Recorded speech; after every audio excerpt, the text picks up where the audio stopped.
Hello, good evening, नमस्ते। कैसे हो आप सब लोग? एग्ज़ाम्स कैसे चल रहे हैं? एग्ज़ाम्स हो गए हो तो भी मुझे बताना है। क्लास 11th की बात कर रही हूँ मैं कि क्लास 11th का फिज़िक्स का एग्ज़ाम स्पेशली कि आपका हो गया या नहीं हो गया। और काफ़ी लोगों ने वैसे मुझे बताया कि उनके मार्च में एग्ज़ाम से, फिर भी अगर आप लोग किसी और मीडियम से हो, सॉरी किसी और बोर्ड से हो, तो आप मुझे बताना कि आपका क्लास 11 का एग्ज़ाम कब है या फिर हो गया है। तो अगर हम लोग बात करें हमारी सिलेबस की, तो हमने क्लास 11th का सिलेबस कंप्लीट कर लिया है। एक एक्स्ट्रा चैप्टर था जो अभी आपके सिलेबस में नहीं है, लेकिन मे बी स्कूल्स में या काफ़ी कोचिंग्स में इसको करवा रहे हो, तो कुछ स्टूडेंट्स की मुझे डिमांड आई थी, तो इसलिए मैं वो चैप्टर करवा रही हूँ, which is waves and properties, wave nature, आप कुछ भी बोल सकते हो चैप्टर को। पहले ये हुआ करता था चैप्टर का पार्ट, लेकिन फिलहाल अभी जो लेटेस्ट एनसीईआरटी का सिलेबस है उसमें नहीं है। लेकिन मैंने पहले भी बोला था, नीट और जेईई के पर्पज से this chapter is very very important, तो मैंने ये स्टार्ट करवा दिया था। ऑलमोस्ट हाफ हमने कंप्लीट कर लिया था। नेक्स्ट हाफ आज हम लोग कंप्लीट कर देंगे और फिर हमारा ये चैप्टर भी ख़त्म हो जाएगा। मेरी तबीयत इतनी ज़्यादा अच्छी नहीं है आज, तो थोड़ा सा गले में प्रॉब्लम है, तो आई थिंक आप लोग को वो हैंडल कर लोगे, ठीक है। चलो, तो अगर हम लोग बात करें सिलेबस की, लास्ट वीडियो में हमने इंटरफेरेंस पे एंड किया था। टाइप्स ऑफ इंटरफेरेंस पढ़े थे, constructive and destructive, path difference क्या होना चाहिए, फेज डिफरेंस क्या होना चाहिए, सारी चीज़ें हमने पढ़ी थी। एक छोटा सा न्यूमेरिकल कर लेते हैं ताकि आपको समझ में आए कि अगर कंस्ट्रक्टिव और डिस्ट्रक्टिव इंटरफेरेंस पे किसी टाइप का न्यूमेरिकल आए तो किस टाइप के बन सकते हैं। This is a very basic numerical. अच्छे एडवांस लेवल के न्यूमेरिकल्स भी हम लोग करेंगे आगे आने वाले वीडियोज़ में। तो अगर मैं बात करूँ हमारे इस न्यूमेरिकल की, तो हमको क्वेश्चन में गिवन है we have two sources S1 and S2, ठीक है। और हमें 3 पॉइंट पे लेट्स से सबसे पहले इनके बीच की डिफरेंस बात करूँ तो हमें गिवन है, let me check, it is λ/2। यहाँ पे हमारे पास एक पॉइंट है A, this point is let's say here we have point B and here we have point C। ये डिस्टेंस हम लोग ले लेते हैं। हम लोग को जो डिस्टेंस गिवन है मिड पॉइंट से, okay, this is our mid point, और यहाँ से हमको डिस्टेंस गिवन है, ये डिस्टेंस गिवन है 5/2 लैम्बडा, यस, एंड ये वाले डिस्टेंस हमें गिवन है 4 लैम्बडा, ठीक है। अब हमें क्वेश्चन में पूछा है कि हमें point A, B and C पे फाइंड करना है कि किस टाइप का इंटरफेरेंस हो रहा है। किस टाइप से मेरा मतलब है, कंस्ट्रक्टिव हो रहा है या डिस्ट्रक्टिव हो रहा है। देखो, ये चीज़ फाइंड करने का, जैसे अगर आप लोगों को नहीं देखा तो प्लीज़ पहले वाला जो पार्ट 1 वाला वीडियो वो चेक करना, तब आपको कॉन्सेप्ट समझ में आएंगे, तब आप न्यूमेरिकल सॉल्व कर पाओगे। अदरवाइज आप बोलोगे यार what is path difference, what is phase difference, तो वो मैं सब कुछ पिछले वाले वीडियो में करवा चुकी हूँ, ठीक है। ओके, तो हमें point A, B and C पे फाइंड करना है कि किस टाइप का इंटरफेरेंस है। इंटरफेरेंस का टाइप पता करने का 2 तरीका होगा। एक तो होगा पाथ डिफरेंस से, और एक होता है फेज डिफरेंस से। Phase difference is basically angle, और पार्ट डिफरेंस हम लोग लेंथ की बात करें, डिस्टेंस की बात करें, ठीक है। तो देखो, आपको अपने क्वेश्चन में देखना है कि यहाँ पे हमको कहीं पे भी एंगल के बारे में कुछ भी गिवन नहीं है कि इतने एंगल पे, तो हम लोग इसकी बात नहीं करेंगे फेज डिफरेंस की। हम लोगों को डिस्टेंस गिवन है कि यहाँ से इसकी डिस्टेंस इतनी है, ये डिस्टेंस इतनी है, ये वाली डिस्टेंस भी हमें गिवन है, दिस इज 3/2 लैम्बडा, ठीक है। 3/2 लैम्बडा ही है, यस इट इज 3/2 लैम्बडा। तो अब हमें पाथ डिफरेंस को यूज करके फाइंड करना है कि पॉइंट A, B और C पे किस टाइप का इंटरफेरेंस होगा। तो सबसे पहले हम लोग बात करते हैं एट पॉइंट A।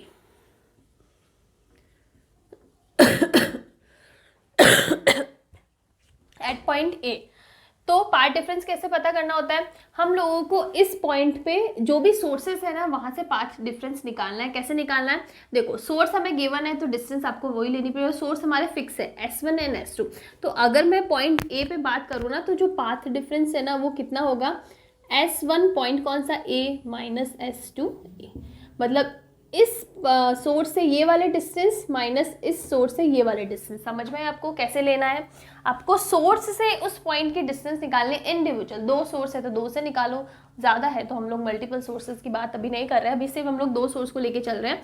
तो इन दोनों सोर्स से पॉइंट की डिफरेंस निकालो, डिस्टेंस निकालो और माइनस करके देखो, that is our path difference. S1 का पाथ, S2 का पाथ डिफरेंस, तो दोनों का हम लोग सब्ट्रैक्शन हमको चाहिए, ठीक है।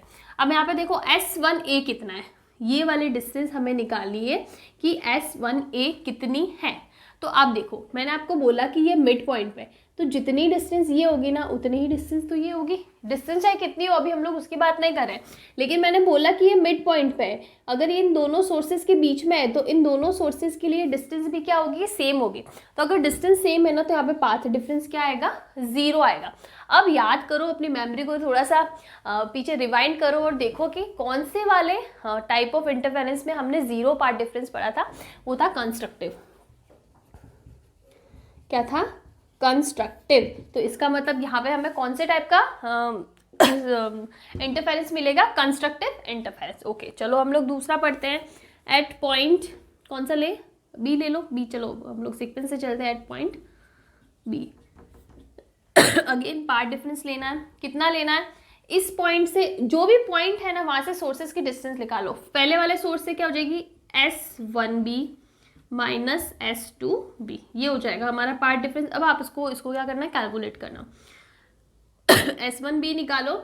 हमें पता है कि ये डिस्टेंस कितनी है, 4 लैम्डा क्वेश्चन में गिवन है। तो ये डिस्टेंस कितनी है, क्योंकि इनके बीच की डिस्टेंस क्या है, λ/2 है, और ये एग्जैक्टली बीच में। तो ये वाली जो छोटी सी डिस्टेंस है ना वो कितनी होने वाली है, λ/4 होगा ना, इसका हाफ, बिकॉज ये एग्जैक्टली बीच में। और हमें S1b चाहिए, तो कितना होगा, दिस 4 लैम्डा प्लस λ/4। तो ये हो जाएगा 4 लैम्डा प्लस λ/4 माइनस S2b, कितना होगा, टोटल 4 लैम्डा है और हमें सिर्फ ये चाहिए, तो उसमें से ये डिस्टेंस माइनस करनी है, कितनी है, λ/4 ही तो होगी। तो ये हो जाएगा हमारा 4 लैम्डा माइनस λ/4। कैलकुलेट करो, 4 lambda plus λ/4 minus 4 lambda plus λ/4, ये कैंसिल हो जाएगा। 4 लैम्डा से 4 लैम्डा हमारे पास बचेगा λ/2। तो इसका मतलब हमारा पार्ट डिफरेंस क्या आ रहा है, λ/2। और जब भी पार्ट डिफरेंस 2n-1 λ/2 का मल्टीपल होता है ना, तो वहाँ पे हमें किस टाइप का इंटरफेरेंस देखने को मिलता है, वो होता है डिस्ट्रक्टिव इंटरफेरेंस। डिस्ट्रक्टिव इंटरफेरेंस, ठीक है। तो ये चीज़ क्लियर है। अगर मैं बात करूँ अब हमारा पॉइंट सी, तो यहाँ पे क्या हो जाएगा, पार्ट डिफरेंस देखो, S1c माइनस S2c, ये हो जाएगा। आज के वीडियो में मैं लिखती ज़्यादा हूँ, बोलती कम हूँ, क्योंकि मुझे थोड़ा सा गले में प्रॉब्लम है, ठीक है। तो S1c कितना होगा, देखो दिस डिस्टेंस माइनस ये वाली, तो हमें S1c मिल जाएगा। इसका मतलब हमारे पास आएगा 5/2 लैम्डा माइनस λ/4 माइनस S2c, ये वाली डिस्टेंस कितनी होगी, 5/2 लैम्डा प्लस λ/4। तो हम लोग ओपन कर लेते हैं, 5/2 लैम्डा प्लस λ/4 हो जाएगी, ये कैंसिल हो जाएगा। और हम कुछ गलत कर दिया क्या हमने, एक सेकेंड। S1c कितना है, S1c 5/2 लैम्डा माइनस λ/4, ओके। और S2 कितना, ये कितना हो जाएगा, S2c, सॉरी S2c, ये हो जाएगा 5/2 लैम्डा प्लस है, ऑलरेडी प्लस है, तो ये माइनस हो जाएगा। तो इसका मतलब हमारे पास क्या आ रहा है, λ/2, और λ/2 अगेन क्या हो जाएगा, डिस्ट्रक्टिव इंटरफेरेंस। तो ये हो जाएगा हमारा डिस्ट्रक्टिव इंटरफेरेंस। तो इस टाइप से आप पाथ डिफरेंस को कैलकुलेट करके पता कर सकते हैं कि हमें किस टाइप का इंटरफेरेंस यहाँ पे मिल रहा है।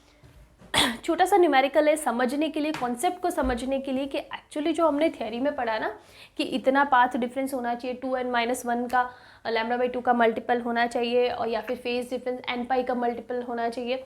तो उसको एक्चुअली मैं आपको न्यूमेरिकल में कैसे सॉल्व करना है, उसके लिए छोटा सा एक न्यूमेरिकल हमने लिया है। अब इसके आगे हम लोग पढ़ते हैं हमारा नेक्स्ट टॉपिक,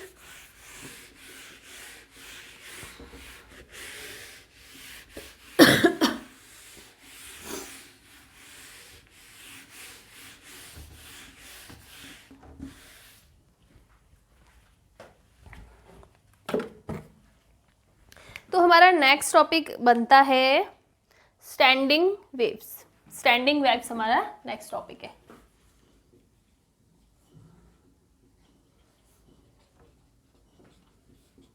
क्या होता है स्टैंडिंग वेव्स? स्टैंडिंग वेव जब होता है जब टू वेव्स जिनकी फ्रिक्वेंसी इक्वल हो और जो इनका एम्पलीट्यूड होता है वो भी ऑलमोस्ट इक्वल हो, एक दूसरे पे सुपर इम्पोज करें, ठीक है। चलो यहाँ तक की डेफिनेशन से हमें ये चीज़ पता पड़ती है कि तो फिर इंटरफेरेंस में क्या फ़र्क था। इंटरफेरेंस में हम यही पढ़ते थे, two waves of equal frequency and almost equal amplitude super impose in each other, तो हमें इंटरफेरेंस पैटर्न मिलता है। तो फिर क्या डिफरेंस है दोनों के अंदर? डिफरेंस ये है कि यहाँ पे हमें मिलता है when two waves of equal frequency and equal amplitude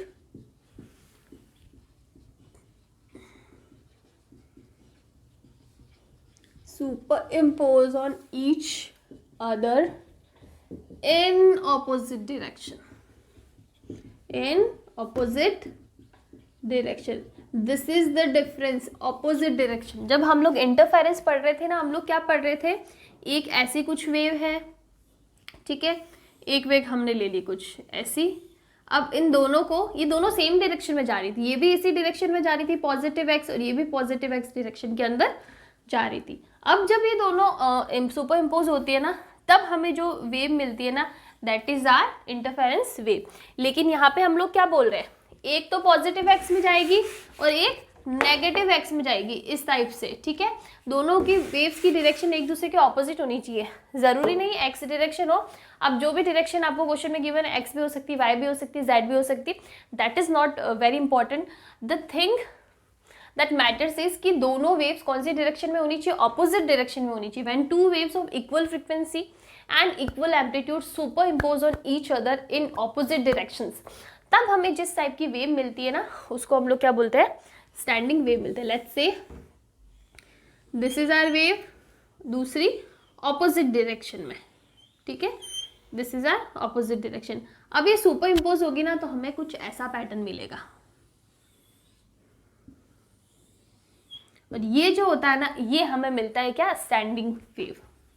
this is standing wave form. तो ये चीज़ आपको पता होनी चाहिए, two waves of equal frequency and equal amplitude but in opposite direction. जब ऐसा केस बनता है तो हमें क्या मिल जाएगा, स्टैंडिंग वेव्स मिल जाएगा। दिस वेव्स अब बेसिकली जो क्रिएट होती है ना, वो रिफ्लेक्शन की वजह से क्रिएट होती है, रिफ्लेक्शन ऑफ वेव्स, मतलब रिफ्लेक्शन ऑफ वेव्स। इसके अंदर जो रिफ्लेक्शन होता है ना, उसकी वजह से हमें एक साउंड मिलता है।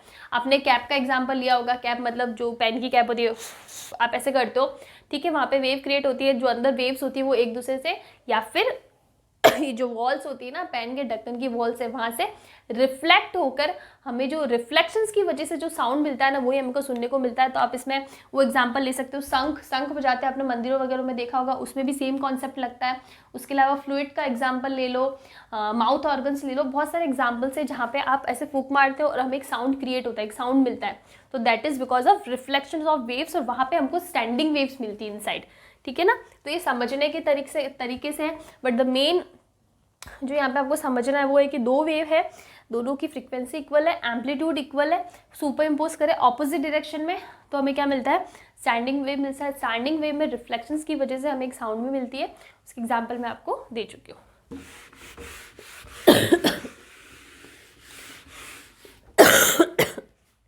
अब देखो आप, लेट्स से हमारे पास एक वेव है y equals to a sine omega T minus K X, ठीक है, this is positive X direction. अब दूसरी वेव हमको ऑपोजिट डायरेक्शन में लेनी है, तो क्या हो जाएगा, ए एम्पलीट्यूड सेम लेना है, तो यहाँ पे ए एम्पलीट्यूड है, इधर भी ए एम्पलीट्यूड रहेगा। Now next thing is frequency भी क्या होनी चाहिए, सेम होनी चाहिए, तो इधर भी ओमेगा रहेगा टी, और ये प्लस का के एक्स हो जाएगा। डायरेक्शन शुड बी ऑपोजिट ना, तो वो प्लस एक्स है तो ये माइनस एक्स, आपको पता है ना साइन कैसे पढ़ना है, ठीक है। तो ये प्लस एक्स मतलब negative x direction, this will be negative x direction, ठीक है। तो इस टाइप से दोनों वेव ऑपोजिट डायरेक्शन में आ गई, सेम फ्रीक्वेंसी की और सेम एम्पलीट्यूड है। फ्रीक्वेंसी यहाँ से हम लोग देख सकते हैं सेम है, एम्पलीट्यूड यहाँ से हम देख सकते हैं सेम है। तो फिर जो पैटर्न होगा ना y1 प्लस y2, वो क्या हो सकता है, यहाँ इस वाले केस में हमारे पास हो जाएगा 2a cos kx sign omega T, ये हमें मिलेगा हमारा रिजल्ट। अब यहाँ पे ये भी हो सकता है, देखो यहाँ पे a cos हो, यहाँ पे दोनों जगह cos वाले टर्म्स हो, यहाँ पे एक जगह साइन वाली एक जगह cos वाले टर्म हो, तो वहाँ पे जो केसेस है ना वो अलग हो जाएंगे। लेकिन हम लोग बहुत ही जनरल ये वाला केस लेके चलेंगे और मैक्सिमम आपको ये केस देखने को मिलेगा। न्यूमेरिकल्स में कुछ अलग आता है तो वो हम लोग पढ़ लेंगे कि आगे न्यूमेरिकल्स में क्या अलग आता है। ठीक है, तो यहाँ तक चीज़ें क्लियर होनी चाहिए। यहाँ तक इतना वो बहुत कुछ वैसा भी नहीं था, समझने वाला करे यार समझ में नहीं आ रहा। ठीक है, यहाँ तक चीज़ें क्लियर थी। अब मैं आपको जो एक चीज़ बताती हूँ, सबसे पहले हमने जो इक्वेशन अभी निकाली वो लिख देते हैं, that is y equals to,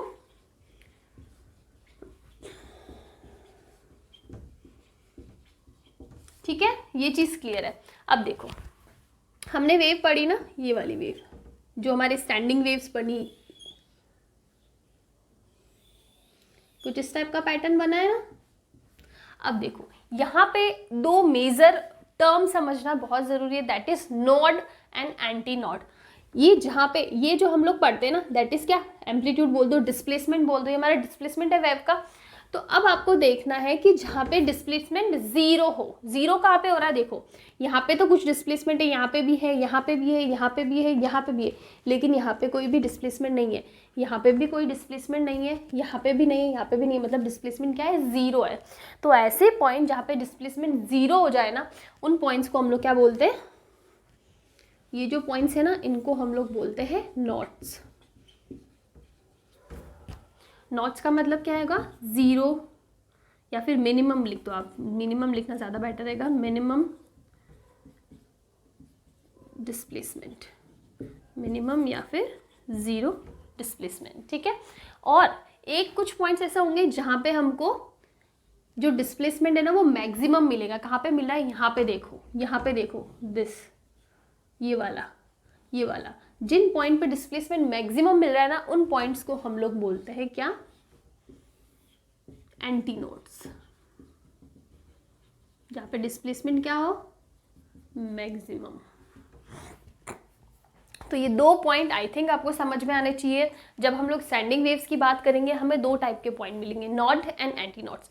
Nord ऐसे पॉइंट होते हैं जहाँ पे जीरो डिस्प्लेसमेंट होता है, ये जहाँ पे वो स्ट्रिंग एक दूसरे को क्रॉस करके, मतलब मैं स्ट्रिंग का एग्जांपल नहीं लेना चाहती, वेव एक दूसरे को एकदम से क्रॉस करके फिर से वो पैटर्न लूप बनाने लग जाती है। तो ये जो एक लूप का जो इनिशियल और फाइनल पॉइंट है ना, ये हमारा क्या हो जाता है, नॉड्स हो जाते हैं।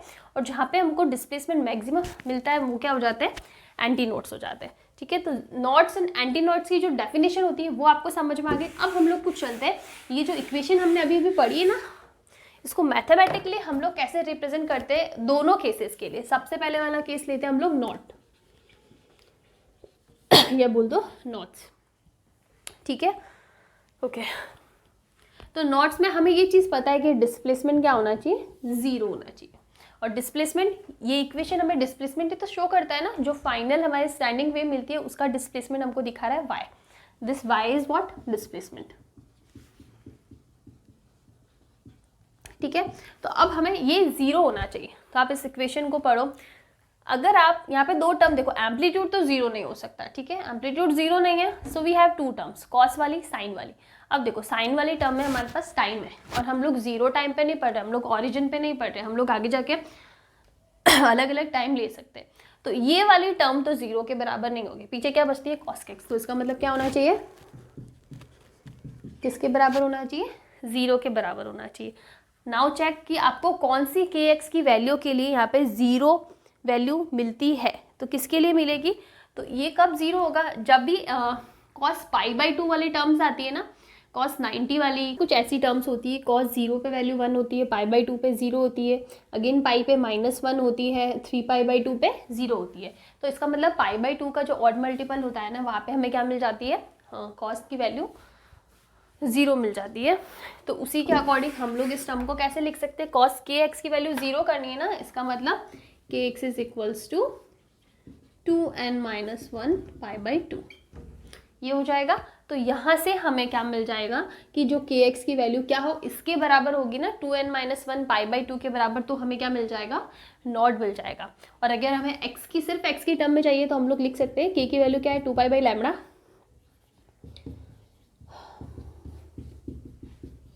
करो सॉल्व, ये हो जाएगा x equals to 2n-1 lambda by 4। अगर हमें x की ऐसी वैल्यू मिलती है ना जहाँ पे लैम्बडा बाई 4 का ऑड मल्टीपल आ रहा है, तो वहाँ पे हमें नॉट क्या मिलेगा, सॉरी वहाँ पे हमें क्या मिलेगा, नॉट मिलेगा।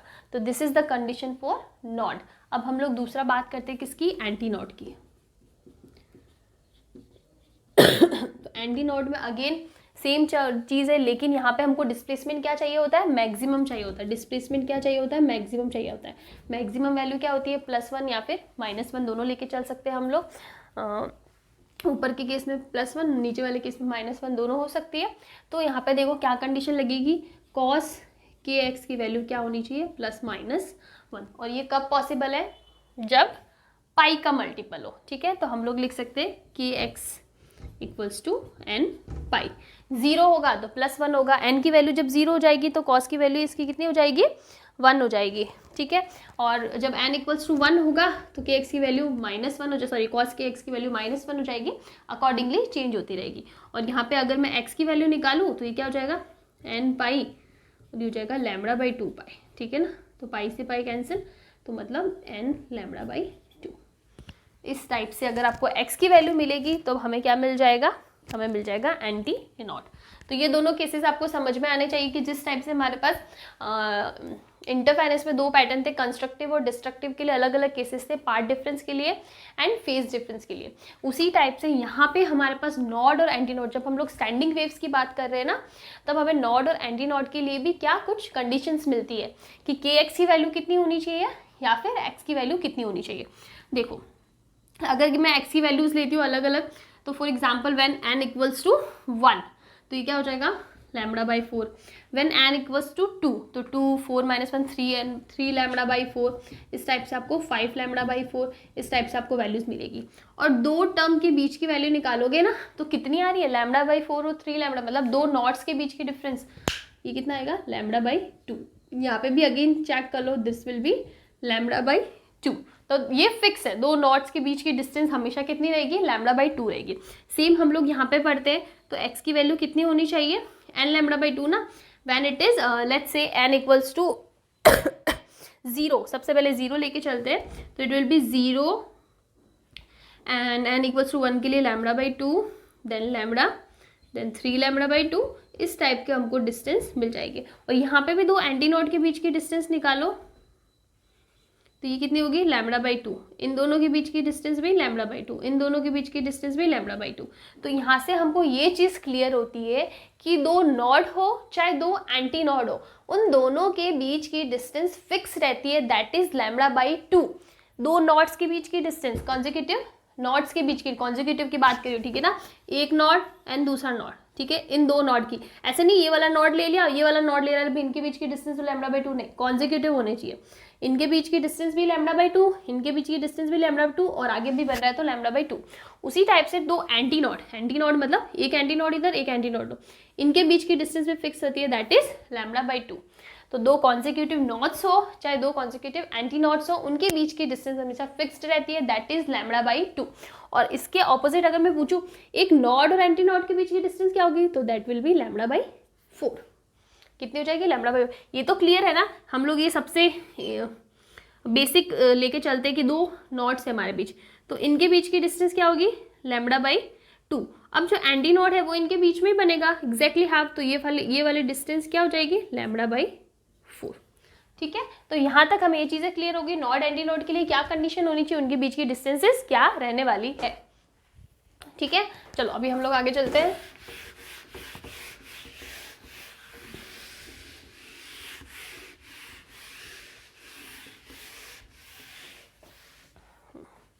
अभी आगे जो नेक्स्ट हमें पढ़ना है वो है ओके स्ट्रिंग वाले केसेस हम लोग पढ़ लेते हैं। तो स्टैंडिंग वेव्स के अंदर आगे जब न्यूमेरिकल्स आएंगे ना मेनली, तो वो आपके लिए आने वाले स्ट्रिंग वाले पर्पस से, स्ट्रिंग वाले न्यूमेरिकल्स रहेंगे या फिर रहेंगे ऑर्गन पाइप के पर्पस से। तो क्या होता है, तो यहाँ हमारे पास 2 केसेस मिलेंगे। सबसे पहला वाला जो केस है वो रहेगा जब हमारे स्ट्रिंग जो है ना वो बोथ साइड से क्या फिक्स्ड हो, string fixed at both ends, ठीक है, बोथ एंड्स। या फिर इसी केस को हम लोग क्या बोलते हैं, open organ pipe, open organ pipe. क्या मतलब हुआ इसका मतलब हुआ कुछ इस टाइप के 2 रिजिड एंड्स होंगे और स्ट्रिंग दोनों टाइप से, दोनों साइड से फिक्स्ड है, ठीक है। ये वाला केस ले लो, या फिर ले लो ऑर्गन पाइप है और ये इस टाइप का केस, ठीक है। ओपन ऑर्गन पाइप क्यों बोला, दोनों साइड से क्या है, ओपन है। तो या तो हम लोग बोल दे कि स्ट्रिंग फिक्स्ड है बोथ एंड से, या फिर ओपन ऑर्गन पाइप बोलो, दोनों के लिए जो मैथमेटिकल कैलकुलेशंस रहेगी ना वो क्या रहेगी, सेम रहने वाली है। तो आप दोनों में से कोई भी लेके चल सकते हैं। इसमें प्रेशर की वजह से nodes and anti nodes create होते हैं। किसकी वजह से होते हैं, इसके लिए हम लोग इसको प्रेशर नॉट्स या एंटी नॉट्स बोलते हैं, प्रेशर नॉट्स और एंटी नॉट्स। अब देखो, अब कैलकुलेशन कैसे करनी है। सबसे पहले हम लोग बहुत ही बेसिक, हम लोग इसको बोलेंगे fundamental frequency, fundamental frequency, fundamental frequency या फिर मिनिमम फ्रीक्वेंसी। मतलब हम लोग ऐसा केस ले रहे हैं जहां पे हमारे पास बस सिर्फ एक सिंगल लूप है, ठीक है। तो एक सिंगल लूप में आपको क्या मिलेगा, दो नॉट्स मिलेंगे और एक क्या मिलेगा, एंटी नॉट मिलेगा। जब हम लोग बहुत ही बेसिक इनिशियल फंडामेंटल फ्रीक्वेंसी की बात कर रहे हैं ना, हम लोग क्या पढ़ रहे हैं, साउंड वेव्स पढ़ रहे हैं। बेसिकली हम लोग स्टैंडिंग वेव्स पढ़ रहे हैं। स्टैंडिंग वेव्स के अंदर हम लोग कुछ रिफ्लेक्शन की वजह से साउंड क्रिएट होती है, ठीक है। ऑर्गन पाइप पे भी आप करते हो तो साउंड ही क्रिएट होती है ना। तो हम लोग पढ़ना चाहते हैं कि जब एक सिंगल लूप की बात करें, बस हमारे पास एक ही है जिसके अंदर हमको क्या मिल सकते हैं, दो नॉट्स मिल सकते हैं और एक एंटी नॉट्स मिल सकते हैं। तो उस केस में जो फंडामेंटल फ्रीक्वेंसी होगी that will be our minimum frequency. वो कैसे कैलकुलेट करोगे तो ये वाला केस आपने ले लिया, ठीक है। अब यहाँ पे देखो, हमने ले लिया कि इसकी टोटल जो लेंथ है ना दैट इज कैपिटल एल, ठीक है। लेंथ हमने ले ली।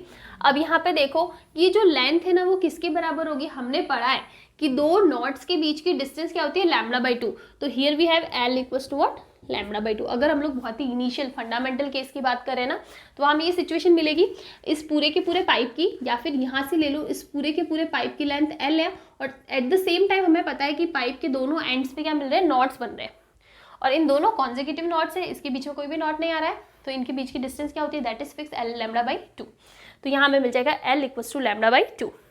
Now we are talking about what, frequency. और हमने एक फॉर्मूला पढ़ा फ्रीक्वेंसी का, v equals to n lambda. यहाँ पे जो n था ना वो फ्रीक्वेंसी था, तो we can say n equals to v/λ लिख सकते हैं। यहाँ से आप देखो v लैम्डा की वैल्यू यहाँ से कैलकुलेट करो तो लैम्डा इक्वल्स टू 2l आ रहा है, ठीक है ना। क्रॉस मल्टीप्लाई कर दो तो हमें मिल जाएगा v/2l in terms of length. अगर हम लोग लेंथ की टर्म में बात करें ना तो हमें ये केस मिल जाएगा। तो ये हमारी क्या हो जाएगी, फंडामेंटल फ्रीक्वेंसी। ये जो n है ना दैट इज फ्रीक्वेंसी। कौन सी फ्रीक्वेंसी, फंडामेंटल फ्रीक्वेंसी। तो यहाँ से आप फंडामेंटल फ्रीक्वेंसी कैलकुलेट कर सकते हो। चलो ये तो हो गई फंडामेंटल फ्रीक्वेंसी। अब आती है दो टर्म्स हमारे पास आएगी, एक तो आएंगे ओवरट्यून्स और एक आता है harmonic frequency. Harmonic frequency is तो बेसिकली इंटीग्रल मैं लिख देती हूँ, इंटीग्रल मल्टीपल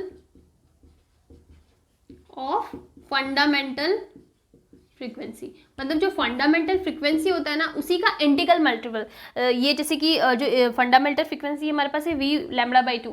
अगर हम लोग हार्मोनिक्स की बात कर रहे हैं ना तो फर्स्ट जो ये जो हो गया ये फर्स्ट हार्मोनिक हो जाएगा, बिकॉज ये 1 से मल्टीप्लाई कर सकते तो भी सेम रहेगा ना। तो this is our first harmonic. Second harmonic होगा जब हम उसको 2 से मल्टीप्लाई करेंगे। थर्ड हार्मोनिक होगा जब हम लोग 3 से मल्टीप्लाई करेंगे। लेकिन ओवरट्यून क्या होता है, ये वाला जो केस है ना इसको हम लोग साफ कर लेते एक बार।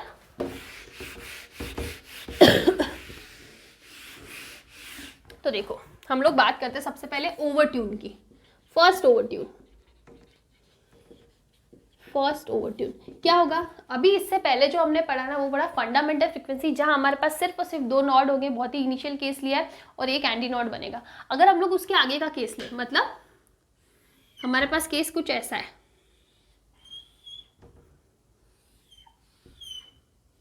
इस टाइप का। सेकंड केस यही होगा ना, हमें ये पता है कि दोनों एंड्स पे क्या बनने चाहिए, नॉट बने चाहिए। दोनों एंड्स क्या होते हैं चाहिए, फिक्स होने चाहिए।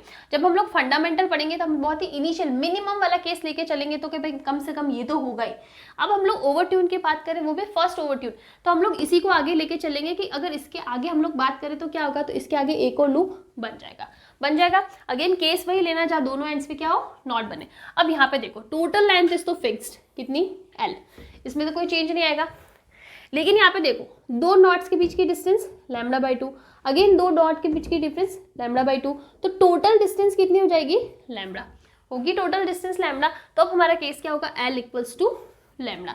तो अब अगर मैं फ्रीक्वेंसी की बात करूँ, फॉर्मूला क्या होता है, v equals to n lambda, n equals to v/λ, और लैम्डा की वैल्यू किसके बराबर, l की, तो ये क्या हो जाएगा v/l। ये क्या हो जाएगा हमारा फर्स्ट ओवरट्यून की frequency, first overtone frequency will be v by L, और ये किसके बराबर है, ये बराबर है 2, इसको हम लोग 2n लिख देते हैं। वो जो पहले वाली जो हमने फंडामेंटल फ्रीक्वेंसी करी थी उसको एन नॉट कर देना, वो कितना था v by 2n, n naught यानी fundamental frequency, initial frequency, minimum frequency, वो कितनी आ रही थी v बाई 2l। और फर्स्ट ओवरट्यून की फ्रीक्वेंसी क्या है v बाई एल, अगर मैं इसको 2 से मल्टीप्लाई करूंगी तो सेम वैल्यू आ जाएगी ना v बाई एल, तो इसीलिए हमने इसको क्या लिखा 2n नॉट, सॉरी क्या हो जाएगा 2n नॉट। इसी टाइप से अगर आप थर्ड ओवरट्यून निकालोगे तो क्या आ जाएगा, सॉरी सेकंड ओवरट्यून निकालोगे तो क्या आ जाएगा 3n नॉट। तो ये हमारा क्या है फर्स्ट ओवरट्यून आएगा, ये फर्स्ट ओवरट्यून होगा और ये क्या होगा सेकंड हार्मोनिक होगा। क्यों होगा, मैंने अभी आपको बोला कि जो हार्मोनिक फ्रीक्वेंसी होती है ना that is just the integral multiple of fundamental frequency. Fundamental frequency v/2l है ना, इसको हम लोग बोलते हैं फर्स्ट हार्मोनिक, बिकॉज ये 1 का मल्टीपल मान सकते हैं ना, तो हो जाएगा फर्स्ट हार्मोनिक, और इसको मैं 2 से मल्टीप्लाई करूँ इसका मतलब v बाई एल, तो ये क्या हो जाएगा सेकेंड हार्मोनिक। और जो हमारा सेकेंड हार्मोनिक है वही तो हमारा फर्स्ट ओवरट्यून है ना, तो first overtone equals to second harmonic. तो यहाँ से हम लोग बोल सकते हैं कि जो nth ओवरट्यून होगा ना वो क्या होगा n+1 हार्मोनिक। nth ओवरट्यून जो होगा वो n+1 क्या हो जाएगा हार्मोनिक हो जाएगा। This relation is very very important, और आई थिंक आपको ये समझ में आ जाने चाहिए, कोई कंफ्यूजन नहीं है। हार्मोनिक फ्रीक्वेंसी सिंपली जब आपने फंडामेंटल फ्रीक्वेंसी निकाल दिया उसका इंटीग्रल मल्टीपल है, n=1 वही फंडामेंटल फ्रीक्वेंसी हो गया, वही फर्स्ट हार्मोनिक हो गया। अगर आप मल्टीपल करते रहोगे तो हमें हार्मोनिक्स मिलते रहेंगे, लेकिन जो फर्स्ट ओवरट्यून है ना वो किसके बराबर है सेकंड हार्मोनिक के बराबर है, जो हमको यहाँ से कैलकुलेट कर लिया। हमने पहले नहीं बोला है कि first overtone equals to second harmonic, पहले हमने कैलकुलेट करा, कैलकुलेट करने के बाद जो रिलेशन है ना उससे हमको पता पड़ा रहा है भाई ये तो सेकंड हार्मोनिक के बराबर है। तो वहां से हम लोग ये रिलेशन लिख सकते हैं, ठीक है। अभी हम लोग इसके आगे वाला केस पढ़ते हैं, इसके आगे वाला केस का एक बार पानी पी लेते हैं।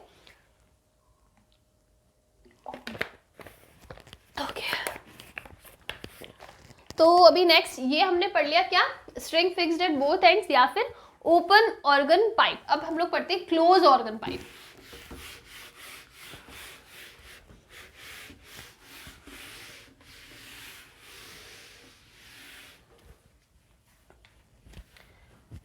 सेकंड क्लोज ऑर्गन पाइप, या तो क्लोज ऑर्गन पाइप बोल दो या फिर बोल दो string fixed at one and, ठीक है। उस टाइम पहले वाले केस में क्या था, दोनों एंड से फिक्स थी, अब हम लोग एक ही एंड से फिक्स करें। इसका मतलब अगर मैं ऑर्गन पाइप की बात करूं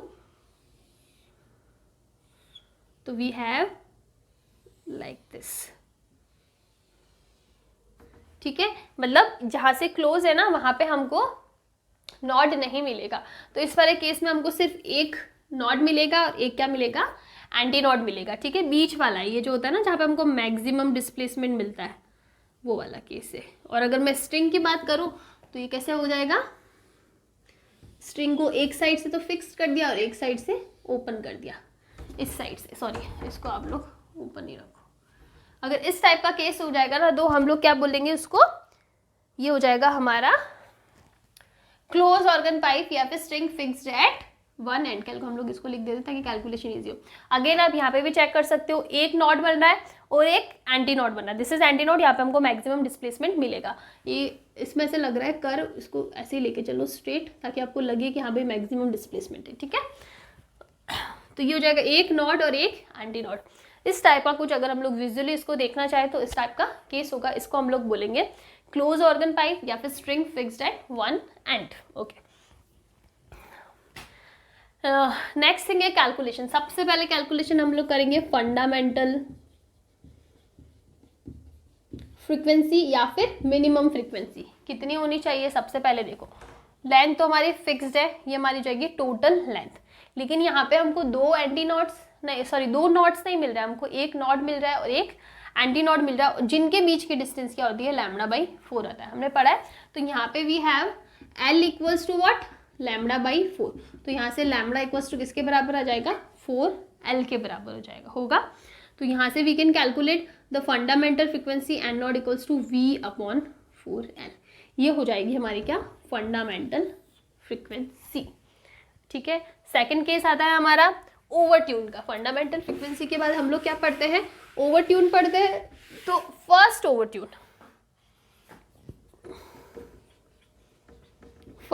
ट्यून क्या होगा, जब हमारे पास ऐसा केस हो, ठीक है, इस टाइप का एक साइड से फिक्स्ड है स्ट्रिंग लेकिन दूसरी साइड से ओपन है, ठीक है, और यहाँ पे हमको दो लूप मिलेगा, एक फुल लूप और एक सेमी लूप। तो हमें पता है यहाँ पे हमको क्या मिल रहा है, दो नॉट्स मिल रहे हैं और दो एंटी नॉट्स मिल रहे हैं। यहाँ पे हमको equal number of nodes and anti nodes मिलते हैं। Total length L is fixed.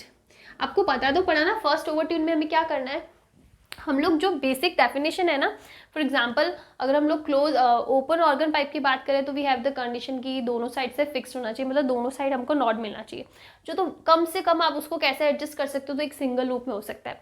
और अगर आपको फर्स्ट ओवर ट्यून लेना है तो इसका मतलब उसको आगे बढ़ाओ विद द सेम कंडीशन कि हमको दोनों एंड पे क्या मिलना चाहिए, नॉट मिलना चाहिए। तो हम लोग एक लूप और ले सकते हैं, फिर हमने कैलकुलेशन करी थी। हाँ, उसी टाइप से जब हम लोग इनिशियल लेते हैं कि हमको एक साइड तो नॉट मिलना चाहिए, एक साइड एंटी नॉट मिलना चाहिए for close organ pipe. Close organ pipe के अंदर यही होना चाहिए। तो वो हमको क्या मिलता है, हम लोग ने सिर्फ इतना सा लिया, ठीक है। अब हमको इसके आगे वाला केस चाहिए तो हमें ये वाला केस लेना पड़ेगा। अब यहाँ पे देखो total length L is fixed, but बीच की डिस्टेंस, ये डिस्टेंस तो हमको पता है क्या है, λ/2। दो नॉट्स के बीच की डिस्टेंस λ/2 होती है और ये डिस्टेंस क्या है, λ/4। So we have the total length L equals to λ/2 plus λ/4 which is 3 λ/4। और यहाँ से हमको लैम्बडा की वैल्यू क्या मिलेगी, 4L/3। यही मिलने वाली है, यही मिलने वाली है, ठीक है। तो अगेन यहाँ पे हमारी जो फ्रीक्वेंसी की बात करें ना, तो हमारे पास फ्रीक्वेंसी कितनी हो जाएगी, फंडामेंटल फ्रीक्वेंसी तो हमको पता है, फर्स्ट ओवरटर्न की frequency N equals to V upon L होता है। तो L ये हमने किसकी, अच्छा V अपॉन L होता है ना, सॉरी V अपॉन लैम्बडा होता है। तो ये हो जाएगा 4L3। तो बेसिकली हमें क्या मिल रहा है, 3V अपॉन 4L, हमें वैल्यू मिल रही है 3V upon 4L which is equals to 3N0। समझ पाए मेरा मतलब है कि हमें जो फंडामेंटल फ्रिक्वेंसी और फर्स्ट ओवर ट्यून के बीच में रिलेशन है ना, वो ये है, जो किसके बराबर है, this is equals to third harmonic. समझ में आई मेरी बात।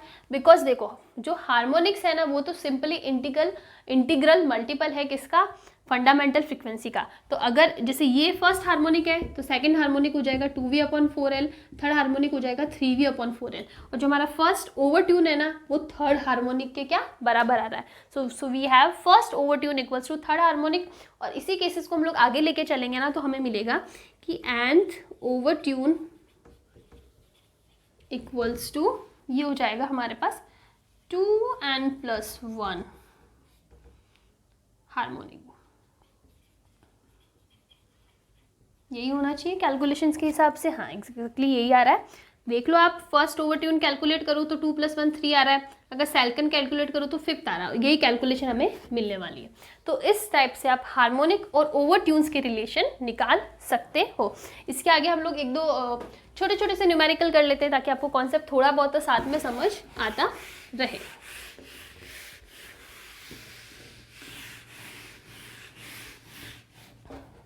हमारे पास एक क्वेश्चन है कि लिख देते हैं, फंडामेंटल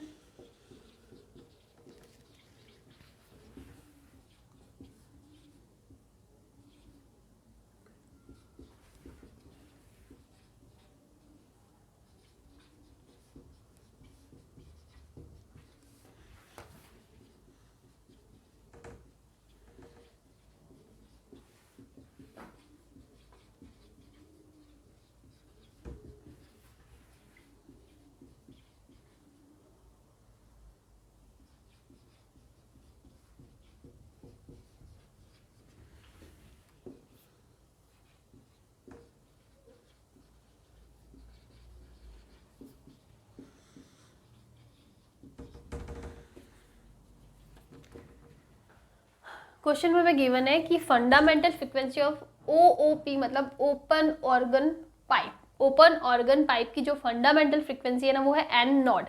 अब इस पाइप को हमने क्या कर दिया, हाफ इमर्स्ड इन वाटर, मतलब आधा पानी में डुबो दिया, पीछे कितना बचा, आधा। तो उस केस में क्या हमारी फंडामेंटल फ्रीक्वेंसी चेंज होगी, और चेंज होगी तो कितनी होगी। देखो इनिशियली हमने सिर्फ और सिर्फ एक ओपन ऑर्गन पाइप लिया है जिसकी फंडामेंटल फ्रीक्वेंसी आपको पता है N naught equals to V upon 2L होता है। It is the case, question क्या हमने सही लिखा है, ओपन ऑर्गन पाइप, हाँ ओपन ऑर्गन पाइप ही है। तो ये हमारे पास फंडामेंटल फ्रीक्वेंसी होती है and this is the length of the pipe. अब हमने क्या कर दिया है, इस पाइप को हाफ इमर्स्ड इन वाटर, मतलब आधा पानी में डुबा दिया है, ये ऐसा केस हो जाएगा। तो क्या आधा पानी में डूबते ही ये हमारा क्लोज ऑर्गन पाइप नहीं बन जाएगा। ओपन ऑर्गन पाइप में दोनों एंड्स ओपन होने चाहिए, ऐसा होता है। क्लोज में हमारा क्या था, एक साइड पैक था, तो जैसे ही हमने इसको पानी में भिगा दिया ये साइड वाला पैक हो गया, तो यहाँ पे हमको केस क्या मिलेगा, सिर्फ ये वाला केस मिलेगा ना, इस टाइप वाला केस मिलेगा। इसका मतलब अब ये क्या बन गया, क्लोज ऑर्गन पाइप बन गया। और क्लोज ऑर्गन पाइप की फंडामेंटल फ्रीक्वेंसी क्या होती है, V अपॉन 4L, 4L होता है। लेकिन हम लोग कनेक्ट कर रहे हैं, यहाँ पे लेंथ L थी, अब इसको हमने आधा पानी में डुबो दिया है, तो हमारी जो लेंथ है ना वो भी तो हाफ हो गई, लेंथ कितनी हो गई, L/2। तो फंडामेंटल जो फ्रीक्वेंसी है ना वो क्या हो जाएगा, V0 अपॉन 4L/2, और ये अगेन क्या हो जाएगी, V0 अपॉन 2L। इसका मतलब आधा पानी में डालने के बाद भी हमारी फंडामेंटल फ्रीक्वेंसी सेम रहती है, चेंज नहीं आया, कैलकुलेट करके हमने देख लिया। तो इस टाइप से आप ये कर सकते हो। ओके इसके बाद में इन ऑर्गन पाइप्स के अंदर एक लास्ट टॉपिक हमारा रहता है, दैट इज एंड करेक्शन। छोटा सा टॉपिक है एंड करेक्शन।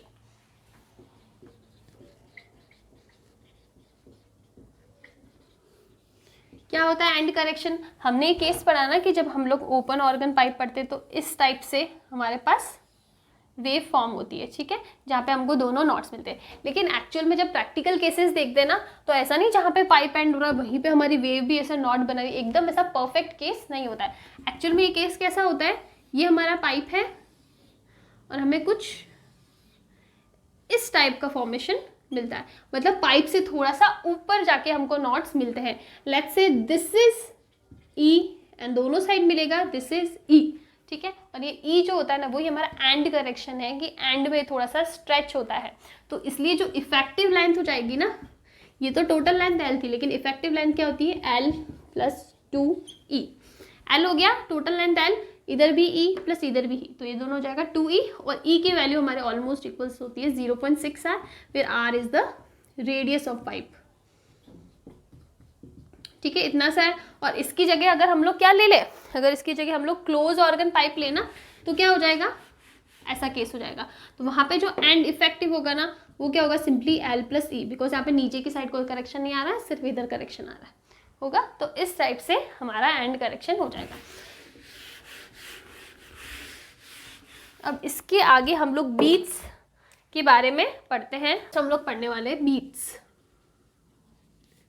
इस चैप्टर में बेसिकली अब तक हम लोग दो इंपॉर्टेंट चीज़ें पढ़ चुके हैं। सबसे पहले अगर मैं इंटरफेरेंस की बात करूँ तो वहाँ हमने बोला था कि two waves of equal frequency and equal almost equal amplitude super impose on each other in the same direction, same direction में सुपर इम्पोज हो रहे थे with equal frequency and with almost equal amplitude. उस case में हमें क्या मिलता था, इंटरफेरेंस पैटर्न मिलता था।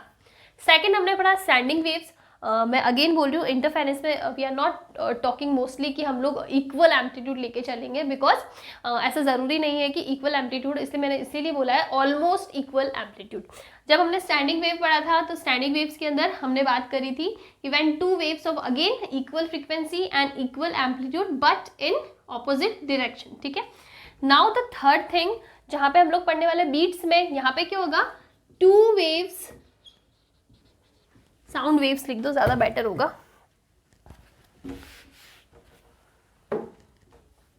To sound waves of different frequency, ठीक है। यहाँ पे आता है हमारा डिफरेंट फ्रीक्वेंसी वाला कॉन्सेप्ट। अभी तक हमने जो दोनों चीज़ें पढ़ी थी ना वहाँ पे हम लोग इक्वल फ्रीक्वेंसी लेके चल रहे थे, यहाँ पे हमारे पास आएगा different frequency. When two sound waves of different frequency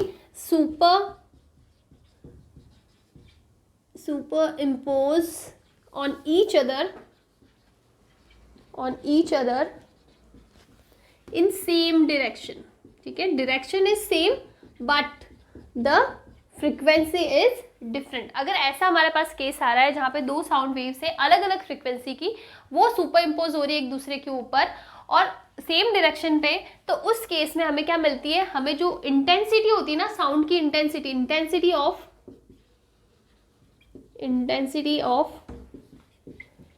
sound is not constant, it is in the form of ups and downs। इसका मतलब क्या है, जब हमने इंटरफेरेंस की बात करी थी, जब हम लोग सेम फ्रीक्वेंसी लेके चल रहे थे सेम डायरेक्शन में, तो उस केस में हमें जो इंटेंसिटी थी ना, साउंड की इंटेंसिटी, वो कांस्टेंट मिली थी। मतलब हमारे पास ये केस था, या तो मैक्सिमम है या मिनिमम है, मैक्सिमम है या मिनिमम है, बीच का कोई केस हमारे पास नहीं था। वो थ्रू आउट द वे यहाँ पे कांस्टेंट थी, यहाँ पे कांस्टेंट है, यहाँ पे कांस्टेंट है, ऐसा केस था। लेकिन जब हम लोग बीट्स की बात कर रहे हैं, तो वहाँ पे जब हम लोग डिफरेंट फ्रिक्वेंसी लेके चल रहे हो, डिफरेंट फ्रिक्वेंसी वाले दो साउंड वेव जब एक ही डायरेक्शन में सुपर इम्पोज होती है ना, तो वहाँ पे हमें अप्स एंड डाउन्स मिलते हैं, और एक अप एंड डाउन का जो कॉम्बिनेशन होता है ना, वो हमें क्या देता है, वन बीट। क्या देता है, one beat. One up and down का जो कॉम्बिनेशन होगा ना, बीट देगा। ये वाला केस किसके लिए है, इंटरफेरेंस के लिए, ठीक है, इंटरफेरेंस के लिए। अगर मैं बात करूँ बीट्स में ना, तो वहाँ हमारे पास जो इंटेंसिटी है ना साउंड की, वैसे है मैक्सिमम, ये हो गया मिनिमम, अगेन मैक्सिमम, इस टाइप से। This is maximum, this is minimum, this is again maximum.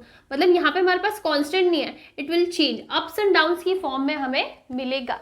तो ये वाला जो केस होता है ना, वहाँ हमें बीट्स मिलती है। अगेन मैं बोल रही हूँ, two sources, two sound wave की जो two sound waves of different frequency, यहाँ पे हमको सेम फ्रिक्वेंसी नहीं लेनी, डिफरेंट फ्रिक्वेंसी सुपर इम्पोज होती है, तब हमें जो इंटेंसिटी ऑफ साउंड है ना, वो कांस्टेंट नहीं मिलके अप्स एंड डाउन्स की फॉर्म में मिलती है, जिसको हम लोग वन अप एंड डाउन का जो कॉम्बिनेशन है उसको हम लोग क्या बोलते हैं, one beat. Basically let's say कि दो सोर्स है हमारे पास, एक सोर्स की फ्रिक्वेंसी n1 है, दूसरे सोर्स की फ्रिक्वेंसी n2 है, तो जो n1 माइनस n2 होगा ना, ये हमें क्या देगा, बीट देगा, और 1/n1 माइनस n2 होगा ना, वो क्या देगा, बीट फ्रिक्वेंसी, ठीक है। 1 टाइम यही होता है बीट फ्रीक्वेंसी। तो इस टाइप से हमको ये क्या मिल जाएगा, बीट्स मिल जाएगी।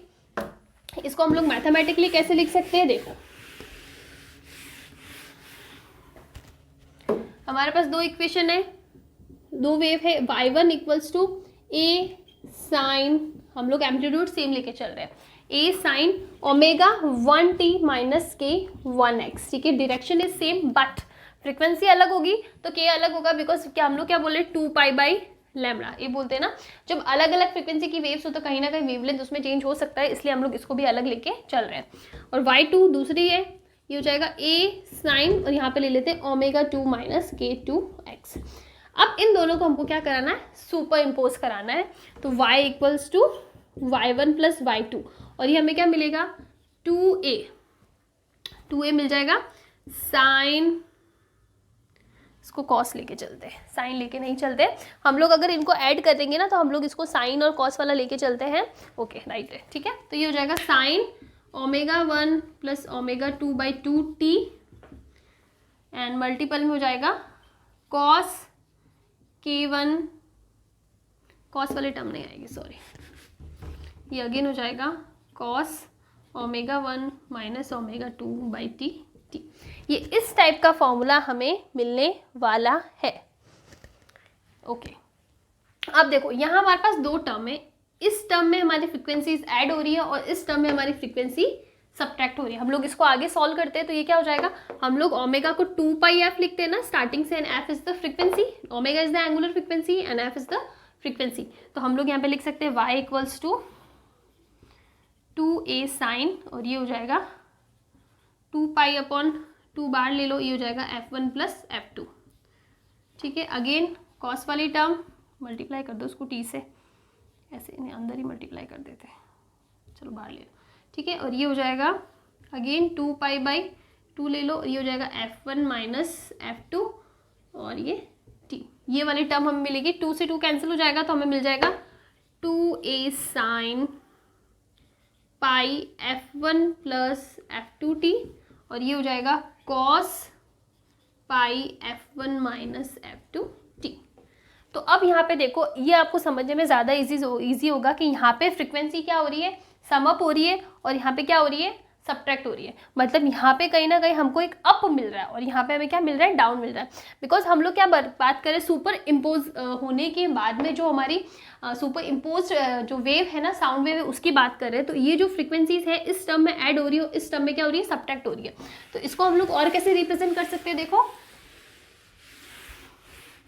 अगर मैं बात करूं इस टर्म की कि sine pi F1 plus F2 t, ठीक है। तो यहाँ की बात करूं तो इसका मतलब हमारी जो हमको क्या मिल रहा है, अप मिल रहा है। तो ये हमारे पास कुछ ऐसा केस होगा। वाई ऐसा, बिकॉज देखो मैंने आपको बोला कि यहाँ पे जो फ्रिक्वेंसी है ना वो क्या होनी चाहिए, ज़्यादा होनी चाहिए। अब मैं इसको क्या बोल रही हूँ, अप बोल रही हूँ कि एक अप क्रिएट होना चाहिए इसके लिए। तो फ्रिक्वेंसी ज़्यादा होनी चाहिए। तो मुझे पता है कि N1 माइनस N2 क्या हो रहा है, एक बीट हो रहा है। और जो बीट फ्रिक्वेंसी है ना, बीट फ्रीक्वेंसी वो क्या होता है, 1/N1 माइनस N2। मतलब एक अप और डाउन के बीच का इंटरवल, ठीक है। इंटरवल जितना कम होगा ना, फ्रीक्वेंसी उतनी ज़्यादा होगी। यहाँ पे इंटरवल कम है तो फ्रीक्वेंसी उतनी ज़्यादा है। अगर मैं बात करूँ cos F1 minus F2 t, पाई लगा लो, तो ये हमारे पास क्या हो जाएगा, ये हो जाएगा कुछ इस टर्म में। यहाँ पे इंटरवल बहुत ज़्यादा है तो फ्रीक्वेंसी भी क्या, फ्रीक्वेंसी क्या हो जाएगी, कम हो जाएगी। तो ये हमें एक अप वाला पैटर्न दे रहा है और ये हमें एक डाउन वाला पैटर्न दे रहा। और इसको मैं कंबाइन कर दूं तो हमें वेव मिलेगी कैसी,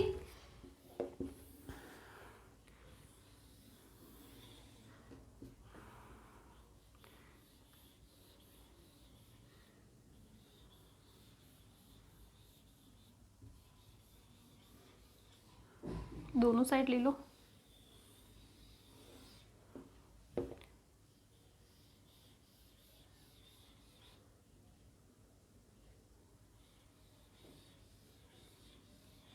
ठीक है। और सेम इसके लिए भी हो जाएगी।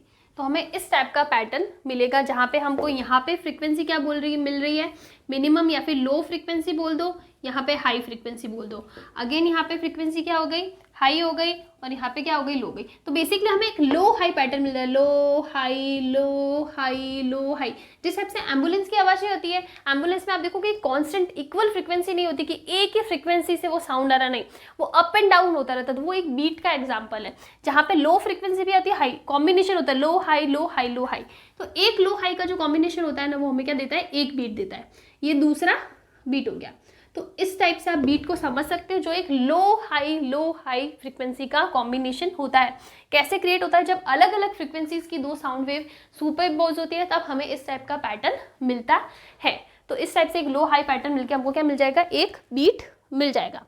अब देखो इसके आगे हम लोग, अगर मैं बात करूँ ह्यूमन ईयर ना, ह्यूमन ईयर की बात करूँ तो ह्यूमन ईयर इतना सेंसिटिव, मतलब हमारा जो कान है वो इतना सेंसिटिव नहीं होता बीट्स को लेके।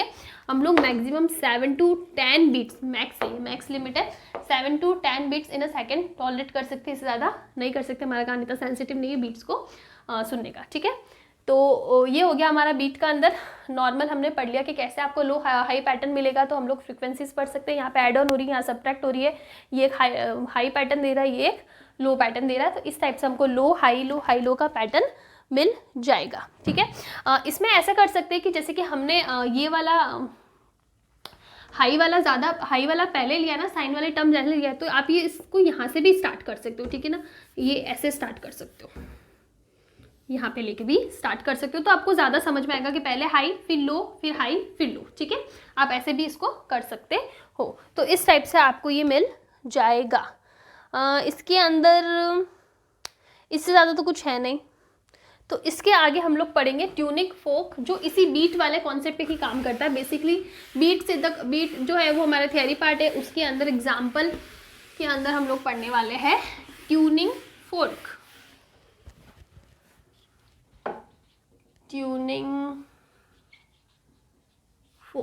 ट्यूनिंग फोक कुछ इस टाइप का पैटर्न होता है, आपने देखा हो, आपकी लैब्स वगैरह में शायद ये अवेलेबल होता है, इस टाइप का होता है, ठीक है। ये इसकी आर्म होती है और ये इसका हैंडल होता है। इसके अंदर दो कॉन्सेप्ट होते हैं। सबसे पहला कॉन्सेप्ट होता है, इसके अंदर आप ये भी पढ़ सकते हो कि जो आर्म है ना, ये आपके सिलेबस में नहीं है इसलिए मैं नहीं पढ़ा रही। यहाँ पे ट्रांसवर्स वेव क्रिएट होती है, ट्रांसवर्स, और जो हैंडल होता है ना उसमें हमें लॉन्गिट्यूडनल वेव्स मिलती है, ठीक है। इन दोनों आर्म्स के बीच में पाई का क्या होता है, फेज डिफरेंस होता है, पाई का फेज डिफरेंस होता है। अब देखो यहाँ पे दो केस होंगे, या तो आप इन आर्म्स को रब करो, या फिर इसको बोलते हैं वेनिंग, या फिर हम लोग इसको क्या करें, इसके ऊपर वैक्स अप्लाई करें। अगर वैक्स अप्लाई होता है, wax is applied on the arms, तो ट्यूनिंग फोर्क की जो फ्रीक्वेंसी होती है ना, इससे साउंड प्रोड्यूस होता है, ठीक है, इसीलिए हम लोग इसको तो बीट्स के अंदर पढ़ रहे हैं। अगर ट्यूनिंग फोर्क की आर्म्स पे वैक्स अप्लाई करते हैं ना, तो इसकी जो फ्रीक्वेंसी होती है ना, वो क्या होती है, डिक्रीज होती है, कम होती है। दूसरे केस में अगर वेनिंग होती है, वेनिंग ऑफ आर्म्स, इसका मतलब आर्म को क्या कर रहे हैं, रब कर रहे हैं, ठीक है, तो उस केस में फ्रीक्वेंसी क्या होती है, इंक्रीज होती है, ठीक है। तो दो केस है, या तो वैक्स अप्लाई होगा आर्म्स पे, या फिर वेनिंग होगी। अगर वैक्स अप्लाई होता है तो फ्रीक्वेंसी डिक्रीज होती है, वेनिंग के केस में, रबिंग के केस में फ्रीक्वेंसी इंक्रीज होती है।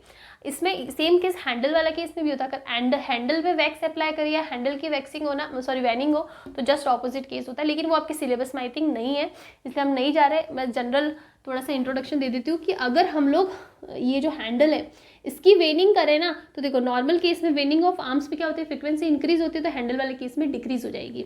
उसी टाइप से वैक्स अप्लाई करने पे फ्रीक्वेंसी डिक्रीज होती है, यहाँ पे इंक्रीज हो जाएगी, जस्ट ऑपोजिट केस होता है, लेकिन आपके सिलेबस में नहीं है, इसलिए हम लोग इतना डीपली नहीं जा रहे। तो सिंपल सा ट्यूनिंग फोर्क का एग्जांपल हो गया। इसकी थ्योरी दुनिया भर के पढ़ने से कोई मतलब नहीं है, हम लोग बात करते हैं इसके एक दो न्यूमेरिकल से, ताकि आपको समझ में आए कि इस पे किस टाइप के न्यूमेरिकल बनते हैं। तो पहला न्यूमेरिकल हम लोग लेते हैं, मैंने लिख के रखे न्यूमेरिकल, ठीक है। तो पहला न्यूमेरिकल हम लोग लिख देते हैं सबसे पहले, क्वेश्चन है, क्वेश्चन में गिवन है one unknown fork is sounded with other fork of frequency 180 hertz. इसका मतलब हमारे पास दो है ट्यूनिंग फोर्क्स, एक की फ्रीक्वेंसी हमको गिवन है कितनी है, 180 हर्ट्ज, और दूसरा अननोन है, ठीक है, इसकी फ्रीक्वेंसी हमको नहीं पता। Then 5 beats per second are observe, मतलब इनके बीच का जो डिफरेंस है ना n1 minus n2, that is what 5 beats. तो इसका मतलब क्या हो, इन दोनों के बीच की फ्रीक्वेंसीज का डिफरेंस कितना आ रहा है, 5 बीट्स आ रहा है। तो अगर इसकी 180 हर्ट्ज है ना, तो ये या तो क्या हो सकता है 185 हो सकता है, या 175 हो सकता है। ये चीज़ अभी तक क्लियर होनी चाहिए, क्योंकि आप देख लो मैंने आपको बताया था कि जो बीट्स होती है ना, that is n1 minus n2। तो अगर ये 180 है तो या ये तो 185 हो सकता है, या फिर 175 हो सकता है, +5 या -5 हो सकता है। अब क्या कर दिया, वैक्स अप्लाई कर दिया अननोन पे, इस पे क्या कर दिया हमने, वैक्स अप्लाई कर दिया। वैक्स अप्लाई करने के बाद इसकी फ्रीक्वेंसी क्या हो जाएगी, डिक्रीज हो जाएगी, अभी अभी हमने पढ़ा, और फ्रीक्वेंसी डिक्रीज हो जाएगी, और नंबर ऑफ बीट्स अब क्या हो जाती है, 2 हो जाती है। अब नंबर ऑफ बीट्स कितनी बन जाती है, 2 निकल जाती है। तो अब बताओ find frequency of unknown frequency की इनिशियली इतनी फ्रीक्वेंसी कितनी थी, तो आपको कैसे सॉल्व करना है। सबसे पहली चीज़, सबसे इनिशियली आपको बीट्स कितनी दे रखी है, 5, तो इसका मतलब ये या तो 185 हो सकता है, 175 हो सकता है। दो केस टिक लेके चलते हैं, 185, 175, और या फिर हम लोग अलग से लेते हैं, इसकी हमें पता है 180, ठीक है, या तो दूसरे वाले की 185 हो सकती है, या क्या हो सकता है 175। अब हमने क्या अप्लाई कर दिया, वैक्स अप्लाई कर दिया। वैक्स अप्लाई करने के बाद फ्रीक्वेंसी क्या हो जाती है, रिड्यूस हो जाती है। इनिशियली डिफरेंस कितना है, 5 बीट्स का, ठीक है। वैक्स अप्लाई करने के बाद कितना डिफरेंस हो जाता है, 2 बीट्स का। हमें लिखा है ना यहाँ पे कि जैसे ही वैक्स अप्लाई कर देते हैं बीट्स कितनी बन जाती है, 2 बन जाती है। वैक्स अप्लाई करने के बाद इसकी फ्रीक्वेंसी कम होगी, कितनी होगी, देखो 184, 183, 182 ऐसी हो सकती है, वैसे आप इसके लिख सकते हो, कम होने के बाद 74, 73 ऐसी। अब आप देखो ये तो फिक्स है ना, ये तो 180 का 180 दैट इज फिक्स। अब निकालना है आपको ऐसा बीच का डिस्टेंस निकालना है कि हमें क्या मिले, 2 मिले। तो देखो 180, 184, डिस्टेंस कितना हो गया, बीच का डिफरेंस कितना हो गया, 4। 180, 183, बीच का डिफरेंस कितना हो गया, 3। 180, 182, बीच का डिफरेंस कितना हो गया, 2, मतलब 182 वाला केस हो सकता है। सेम अगर नीचे ले 180, 174, कितना हो गया डिस्टेंस, 4। 180, 170 क्या, मतलब यहाँ पे डिस्टेंस बढ़ रहा है, लेकिन हमें कितना चाहिए, 2 चाहिए, हमें बढ़ाना नहीं है। तो मतलब ये वाली फ्रीक्वेंसी तो कैंसिल, पीछे कौन सी बची, ये वाली। तो इसका मतलब हमारी जो इसकी अननोन की फ्रीक्वेंसी कितनी हो जाएगी, 185। तो आप इस टाइप से कैलकुलेट कर सकते हो। एक बार वापस बता देती हूँ, इनिशियली 5 बीट्स गिवन है, तो हमें पता है कि इसका तो फिक्स है 180, ये या तो 185 होगा या 175 होगा। अब हमें क्या बोला है, वैक्स अप्लाई किया आर्म्स पे, तो इसका मतलब इसकी फ्रीक्वेंसी कम होगी, तो 144, 183, 182 या कितनी भी हो सकती है। और ये कम हो गया, इनका बीच का डिस्टेंस कितना बनना चाहिए, 2। तो यहाँ पे आप कैलकुलेट करोगे तो कहीं ना कहीं 2 आ जाएगा, लेकिन यहाँ पे तो ये डिस्टेंस बढ़ रही है, बीच की डिफरेंस बढ़ रही है, तो इसका मतलब ये वाली फ्रीक्वेंसी नहीं हो सकती। जो पॉसिबल फ्रीक्वेंसी है वो क्या है, 185, और यही हमारा फाइनल आंसर होगा। दूसरा एक क्वेश्चन लेते हैं। क्वेश्चन में हमें गिवन है कि हमारे पास क्या है, 51 ट्यूनिंग फोक्स है। शॉर्ट में क्वेश्चन लिख रही हूँ, we have 51 tuning forks and इनके बीच का जो बीट डिफरेंस है ना, जो बीट्स के बीच का इंटरवल है, दैट इज 4। ठीक है, मतलब N1 माइनस N2 जो लेते हैं ना, वो कितना है, 4 है। Each is related with 4 beats. ठीक है, तीसरा केस है कि frequency of final fork is 5 times of fundamental frequency.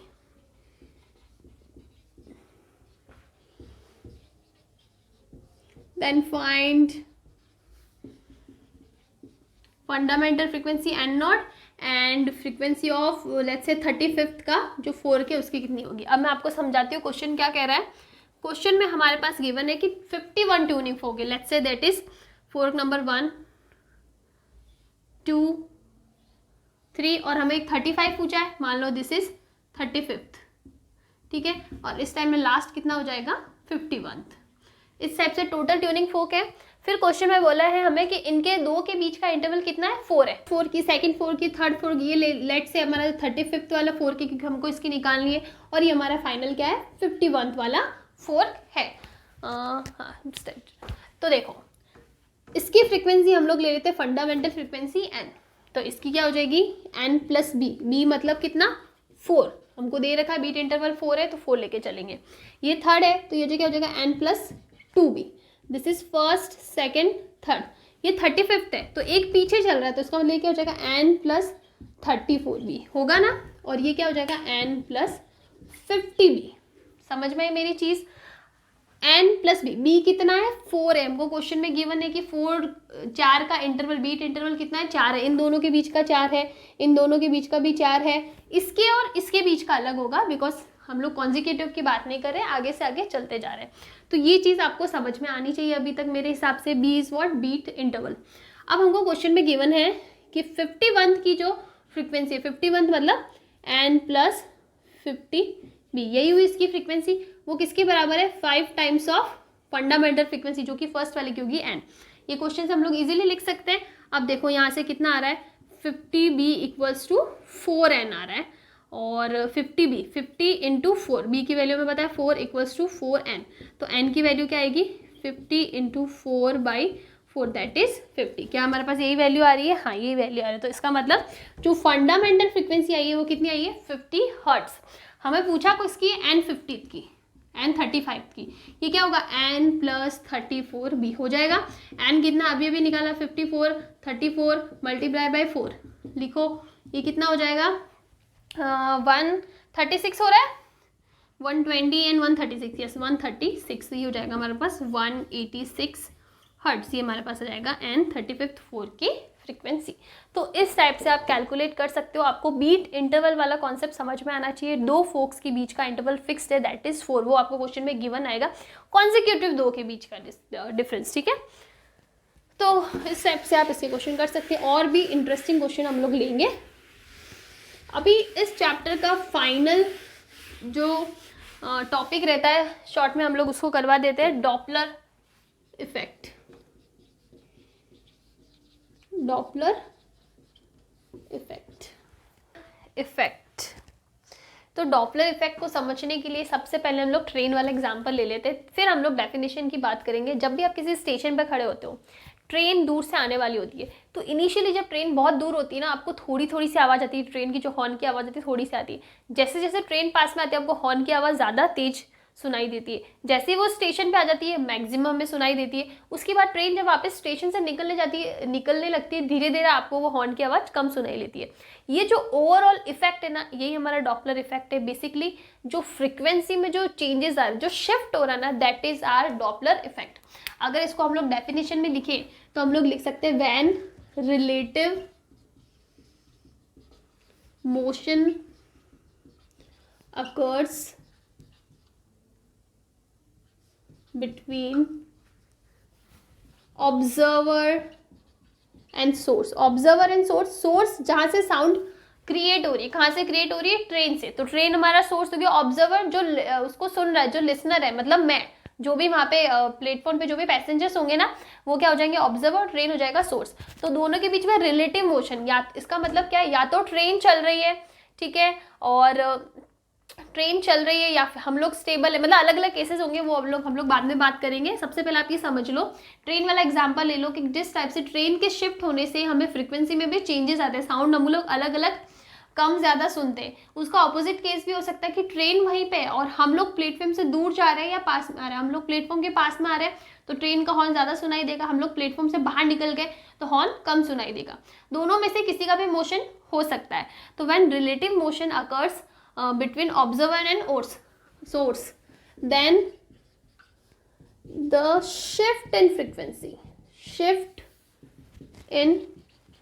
frequency is what? Doppler effect. ये जो शिफ्ट हो रहा है ना फ्रीक्वेंसी में, पहले कम दे रही है, फिर स्टेबल हो गई, फिर ज़्यादा सुनाई देने लगी, इस ओवरऑल इफेक्ट को हम लोग क्या बोलते हैं? डॉपलर इफेक्ट बोलते हैं।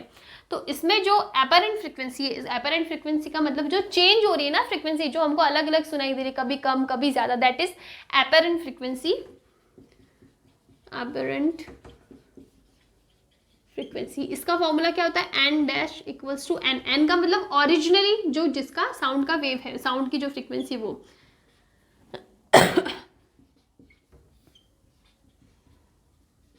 This is the formula. इस फॉर्मूला से हम लोग सारे फॉर्मूलाज निकाल सकते हैं। N dash is was apparent frequency, n जो ओरिजिनल फ्रीक्वेंसी एक्चुअल में जिसकी उसकी फ्रीक्वेंसी कितनी है। देखो हॉर्न तो हमको, जो ट्रेन का जो हॉर्न है वो एक सेम फ्रीक्वेंसी से ही बज रहा है, लेकिन हमको वो अलग अलग कम ज़्यादा सुनाई देता है बिकॉज ऑफ दिस मोशन। तो ये जो है वो है ओरिजिनल फ्रीक्वेंसी, ठीक है।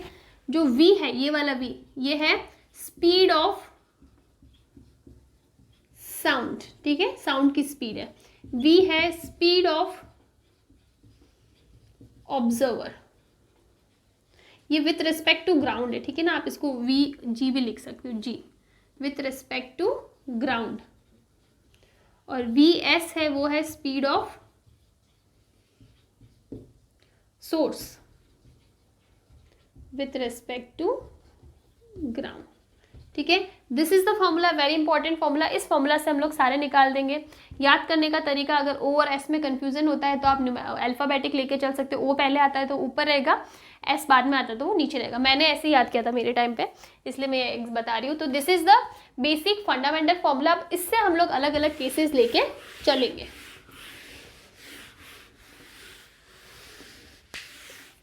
सबसे पहला केस है when source is stable. Source is stable, इसका मतलब कि हम प्लेटफॉर्म पे एक ही जगह खड़े, सिर्फ ट्रेन सोर्स की बात कर रहे हैं ना हम। Source is stable, source is stable मतलब मैं अगेन वही ट्रेन और पैसेंजर वाला एग्जांपल ले रही है। सोर्स कौन सा है? हमारा ट्रेन, जहां से एक्चुअल में साउंड हमें मिल रही है। तो किससे? ट्रेन से मिल रही है, दैट इज स्टेबल। मतलब हमारी जो ट्रेन है वो स्टेशन पे खड़ी है, वो स्टेबल है, उसमें कोई भी चेंजेस नहीं आ रहा, वो कोई मोशन नहीं कर रही है। हम मूव हो रहे हैं, पैसेंजर मूव हो रहा है, मैं स्टेशन के बाहर जा रही हूँ, अंदर आ रही हूँ। तो उस केस में क्या होगा? When our source is stable ना, तो सोर्स की वेलोसिटी कितनी हो जाएगी? 0 हो जाएगी, 0 हो जाएगी। तो अब हमारे पास 3 केस सॉरी। पहला केस आता है when observer is moving near to the source. इसका मतलब क्या है कि जब ऑब्जर्वर यानी जो पैसेंजर है वो ट्रेन के पास में जा रहा है, तो आप खुद सोचो ये बात कि हमारा जो सोर्स है वो तो स्टेबल है, ट्रेन प्लेटफॉर्म पे खड़ी है, मैं ट्रेन के पास में जा रही हूँ, ठीक है, मैं ट्रेन के पास में जा रही हूँ, when observer is moving near to the source, मैं ट्रेन के पास में जा रही हूँ, तो मुझे हॉर्न ज़्यादा सुनाई देगा या तेज सुनाई देगा या धीरे सुनाई देगा? तेज सुनाई देगा ना, बिकॉज मैं ट्रेन के पास में जा रही हूँ। तो ये चीज़ हमें पता है कि हमारी जो फ्रिक्वेंसी है, अपैरेंट फ्रिक्वेंसी, वो क्या होनी चाहिए, ओरिजिनल से हमको ज़्यादा सुनाई देनी चाहिए। तो हमारा केस देखो, सबसे पहले तो क्या हो जाएगा, एन, फॉर्मूला क्या होता है, ओ ये होता है। अब हमने एस को तो ले लिया जीरो, कि ये वेलोसिटी, इसकी स्पीड तो जीरो है, तो यहाँ पे हमारे पास क्या बचेगा, सिर्फ v। अब आप ये देखो कि यहाँ पे हमने ये देख लिया कि हमको जो फ्रिक्वेंसी है वो ज़्यादा मिलनी चाहिए, तो प्लस माइनस वाला केस आपको इजीली समझ में आएगा। अगर मैं माइनस लूँगी तो कम हो जाएगा, लेकिन हमें ज़्यादा चाहिए, तो ये हमारे पास क्या हो जाएगा, v plus v not upon v. ये फॉर्मूला हो जाएगा जब सोर्स स्टेबल है और ऑब्जर्वर सोर्स के पास में जा रहा है, तो हमको फ्रिक्वेंसी ज़्यादा मिलेगी। दूसरा केस है when observer is moving away from the source। अब वाला क्या केस है कि मैं ट्रेन से दूर जा रही हूँ, मैं स्टेशन से बाहर जा रही हूँ, तो अब मुझे ट्रेन की फ्रिक्वेंसी या जो हॉर्न है उसकी फ्रिक्वेंसी कम सुनाई देगी, तो इसका मतलब ये वाली जो अपैरेंट फ्रिक्वेंसी है वो क्या होनी चाहिए, कम होनी चाहिए। तो कम वाले केस में हमारे पास क्या आ जाएगा, v minus v not upon v, ये वाला हमारा केस हो जाएगा। तीसरा केस क्या है, when observer crosses the source and moves away. इसका मतलब क्या हुआ कि यहाँ पे मेरी ट्रेन खड़ी है, पहले मैं यहाँ से आ रही हूँ, ठीक है, मैं यहाँ से पहले मैं यहाँ से आ रही हूँ, पहले मैं इसके पास में जाऊँगी, ठीक है, इसके पास में आऊँगी, फिर मैं इससे दूर जाऊँगी, इसको क्रॉस करके निकल जाती हूँ, तो यहाँ से यहाँ वाले केस में फ्रिक्वेंसी बढ़ेगी, फिर यहाँ से दूर जाऊँगी तो फ्रिक्वेंसी क्या होगी, कम होगी। ये चीज़ समझ में आई ना। ये केस है कि जब ऑब्जर्वर ट्रेन को क्रॉस करके आगे निकल जाता है, तो जब तक वो क्रॉस करता है तब तक तो हमको फ्रिक्वेंसी ज़्यादा मिलेगी ना, बिकॉज हम लोग ट्रेन के पास में जा रहे हैं। पास जाने के बाद फिर हम लोग जब उससे दूर जाने लगेंगे ना, तब हमें वो फ्रिक्वेंसी क्या लगेगी, कम लगेगी। तो यहाँ पे दो केस आ रहे हैं, ठीक है, एक बार बढ़ रहा है, एक बार ज़्यादा हो रहा है, तो हमारे पास दो केस होंगे। सबसे पहली फ्रिक्वेंसी हो जाएगी एन, बढ़ने वाली, मतलब ये वाली v plus v not upon v. दूसरा वाला क्या होगा, जब हम लोग दूर जा रहे हैं तो ये कम सुनाई देगी, ये वाला केस। और अगर ये वाला केस है ना, तो हमें निकालना है डेल्टा एन, यानी n dash minus n double dash. ये वाला केस आपको लेना, और इसको आप लोग सॉल्व करोगे ना तो हमारे पास फॉर्मूला आएगा 2n we not upon we, ठीक है। ये हमारा फाइनल रिजल्ट होगा, आप सॉल्व करके देख लेना तो समझ में आए। अब जस्ट इसका ऑपोजिट दूसरा केस लेते हैं, जब हमारे पास क्या होगा, ऑब्जर्वर स्टेबल है, मतलब हम प्लेटफॉर्म पे खड़े, ट्रेन आ रही है और जा रही है, तो उस केस में सबसे पहला केस हमको लेना है, हटा ही देते हैं।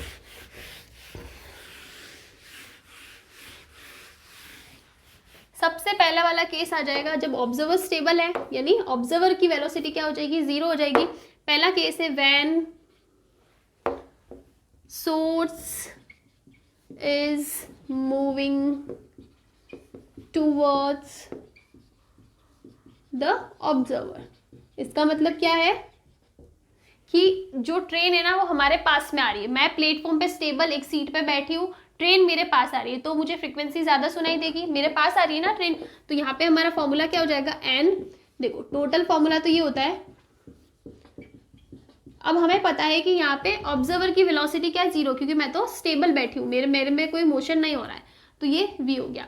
अब आपको देखना है कि जब ट्रेन मेरे पास में आ रही है तो मुझे फ्रिक्वेंसी ज़्यादा सुनाई देगी, तो अब नीचे है ये टर्म, तो इसका मतलब यहाँ पे माइनस आएगा ना, ये जितना कम होगा ओवरऑल वैल्यू उतनी ज़्यादा होगी, और हमें ओवरऑल वैल्यू ज़्यादा चाहिए, तो मतलब यहाँ पे क्या आ जाएगा, माइनस आएगा, ताकि इसकी वैल्यू कम हो, ओवरऑल वैल्यू हमें ज़्यादा मिले। दूसरा case, when source is moving away, कहाँ से, ऑब्जर्वर से, तब अब क्या होगा, अबे हम इसकी वैल्यू क्या चाहिए, कम चाहिए। जब ट्रेन मुझसे दूर जा रही है तो फ्रिक्वेंसी कम होनी चाहिए, तो हमारा केस हो जाएगा v प्लस वी एस, ये हो जाएगा। उसी टाइप से थर्ड केस, क्रॉस करने वाला जो है ना, जब क्रॉस करके मतलब ट्रेन मुझे क्रॉस करी फिर आगे चली गई, तो इनिशियली मुझे फ्रिक्वेंसी ज़्यादा सुनाई देगी, और जब ट्रेन मुझे क्रॉस करके निकल जाएगी तो मुझे फ्रिक्वेंसी कम सुनाई देगी। तो अगेन यहाँ पे दो फॉर्मूला आएगा, फर्स्ट ऊपर वाला और सेकंड आएगा एन डबल डैश, वो हो जाएगा ये नीचे वाला फॉर्मूला ये। अब आपको शिफ्ट निकालना है डेल्टा एन, जो हो जाएगा n dash minus n double dash, और ये हमें ऑलमोस्ट इक्वल मिलेगा 2nvs अपॉन v। ये हमारे पास फॉर्मूला आ जाएगा। ठीक है, तो ये हमारे पास कुछ फॉर्मूलाज बनेंगे। अब दो केसेस हमने पढ़े जिसमें या तो दोनों में से एक स्टेबल होना चाहिए, एक मूव होना चाहिए, दो केसेस पढ़े। अब तीसरा हमारा केस होता है जब दोनों मूव कर रहे हैं। ठीक है, when source and observer both are moving, when source and observer both are moving. तो इसमें दो केस हो सकते हैं, या तो दोनों एक दूसरे की तरफ जा रहे हैं या फिर दोनों एक दूसरे से दूर जा रहे हैं। ठीक है, तो अब देखो जब दोनों एक दूसरे की तरफ जा रहे हैं ना, तो इसका मतलब फ्रीक्वेंसी बढ़ेगी। ट्रेन भी मेरी तरफ आ रही है और मैं भी ट्रेन की तरफ जा रही हूँ। ठीक है, ट्रेन ऐसे आ रही है और मैं ऐसे जा रही हूँ, हम दोनों के बीच की डिस्टेंस कम हो रही है, तो इसका मतलब मुझे वो फ्रीक्वेंसी बहुत ज़्यादा सुनाई देगी, बिकॉज दोनों एक दूसरे की तरफ आ रहे हैं। तो उस केस में क्या होगा, फॉर्मूला ये होता है एन।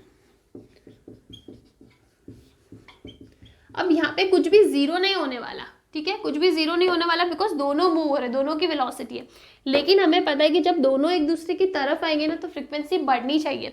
बढ़ने के लिए ये होना चाहिए प्लस और ये होना चाहिए माइनस। नीचे वाली टर्म जितनी माइनस होगी वैल्यू उतनी ज़्यादा होगी, तो इसलिए नीचे वाली माइनस ऊपर वाली प्लस। और जब एक दूसरे से दूर जा रहे हैं तो हमें फ्रीक्वेंसी बहुत ज़्यादा कम सुनाई देगी, तो उस केस में क्या हो जाएगा, ऊपर वाला हो जाएगा माइनस और नीचे वाला हो जाएगा प्लस, बिकॉज हमें वैल्यू क्या चाहिए, कम वैल्यू चाहिए। यहाँ पे हमको वैल्यू बहुत ज़्यादा चाहिए, तो मैक्सिमम पॉसिबिलिटी कब हो सकती है, जब ऊपर प्लस और नीचे माइनस हो। यहाँ वैल्यू हमें सबसे कम होने चाहिए, वो कब पॉसिबल है, जब ऊपर वाला माइनस हो नीचे वाला प्लस हो। ठीक है, तो डिनोमिनेटर में जितनी वैल्यू ज़्यादा आएगी ना उतनी वैल्यू कम होगी, इसलिए हमने नीचे प्लस लिया और ऊपर माइनस लिया।